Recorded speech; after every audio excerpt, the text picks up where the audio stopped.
அவர் மலையிலிருந்து இறங்கிற போது திரளான ஜனங்கள் அவருக்கு பின் சென்றார்கள். அப்பொழுது குஷ்டரோகி ஒருவன் வந்து அவரை பணிந்து, ஆண்டவரே, உமக்கு சித்தமானால் என்னை சுத்தமாக்க உம்மால் ஆகும் என்றார்.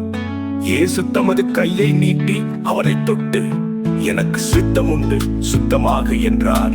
உடனே குஷ்டரோகம் நீங்கி அவன் சுத்தமானான். இயேசு அவனை நோக்கி, இது நீ ஒருவருக்கும் சொல்லாதபடி எச்சரிக்கையாயிரு.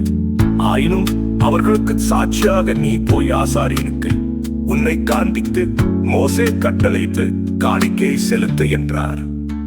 இயேசு கப்பர்நகூமில் பிரவேசித்த போது 100க்கு அதிபதி ஒருவன் அவரிடத்தில் வந்து, ஆண்டவரே, என் வேலைக்காரன் வீட்டிலே திமிர்வாதமாய் கிடந்து கொடிய வேதனைப்படுகிறான் என்று அவரை வேண்டிக் கொண்டார்.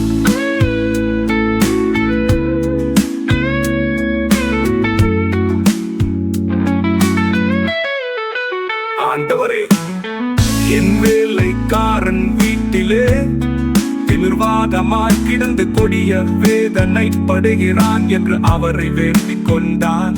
அதற்கு இயேசு, நான் வந்து அவனை சொஸ்தமாக்குவேன் என்றார். 100க்கு அதிபதி பிரதியுத்தரமாக, ஆண்டவரே,